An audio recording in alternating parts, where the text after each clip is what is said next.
I have so much to talk about. I'm taking shots at the enemy. I'm gonna make it to the top, leave a legacy. If I got something to say, you better let me speak. Turn it up a new degree, but you ain't seen anything. I pop off with the new rock, electronic, blow the sonic roof up. I'm too honest when I take a few shots. They're too toxic. Hey, I'm Mark. I'm a new indie game developer working on a game called Button Pop.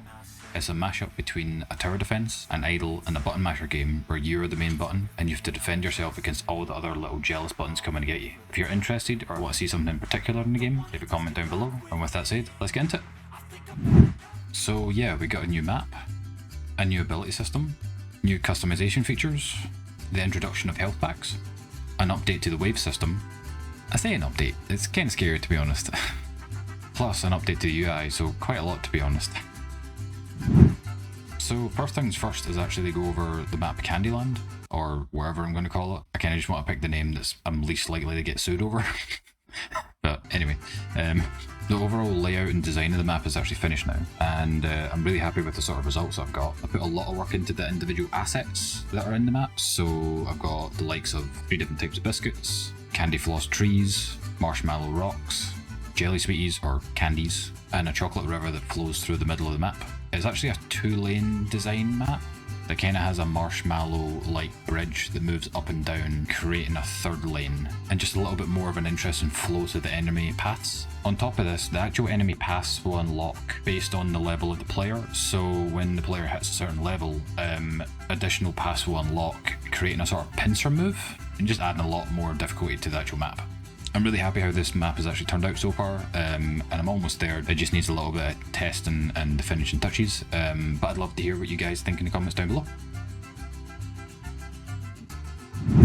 One of the features that I've been working towards for a while now is the ability system. Originally I had a sort of basic upgrade system where a little panel would pop up and you could choose from overall buffs to your defense, so you could get more damage or more health, for example. But I really wanted to emphasize the player input and the sort of feedback that you would get from the experience of interacting with things. So what I've done is I've created 3 buttons, each of which have a different role to play in your defense. So one of them is all about assault, which is all about double damage and fire damage and stuff like that. Another is all about defense, which is like your health and health regen and armor and stuff like that. And the last one is more like your generator side of things, so you can get more energy and coin production bonuses and stuff like that. I really wanted to emphasize that the player is the one doing this action, rather than just being you purchase a thing and you just get a flat upgrade. So when you trigger this ability, a lot of them will fire off little packages that you have to interact with. Another thing I wanted to work on was an upgrade to the wave system. So originally the system had a pre-organized list of enemy types that could be picked depending on the level of the player, which worked fine, but it was very samey a lot of the time. So now it basically watches the player and looks at what kind of setup they have. So it looks at what level the button is, or the player is, how many waves they've taken on, what kind of defenses have they set up. So it actually will gauge what kind of turrets they have and what kind of walls and defenses they have, and create waves that are designed to take that on. So it actually has a level of intelligence. So yeah, it's slightly creepy, but you know, slightly terrifying. Yeah. Now, it wouldn't be one of my devlogs if I didn't mention a new customization feature. Yep. So I've added in the ability to actually pick your image on your button now. I've only got a handful of options in at the moment, but I plan on having at least 20 to 30 images to pick from, and obviously you can change the colour on that too. I've also added in more hats, ranging from a jester hat to a sort of pirate hat, and loads more FX. But if you guys are wanting to see something in particular in the game, leave a comment down below and let me know, and I'll try and add it into the game.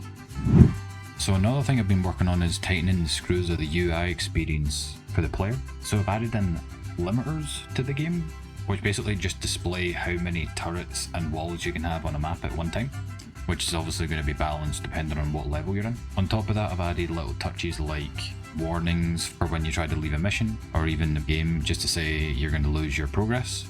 I've also stuck in some loading screens. Luckily my loading times are actually quite low at the moment, but I'm going to keep my eye on that and even try and optimize that going forward. But at the moment I've just got some art in the background with some tips and tricks at the bottom. But if you guys have any better ideas for what I can do for my loading screens, leave a comment down below and I'll try and implement it.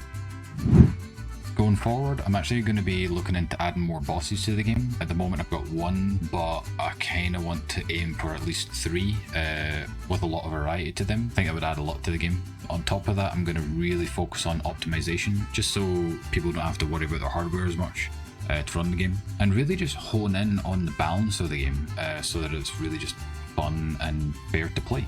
Also, I'm going to be focusing really hard on playtesting soon. I'm going to obviously get my friends and family to try the game out, and my girlfriend as the first non-game designer person to play the game. Yo, you want to playtest my game? Yeah, let's go!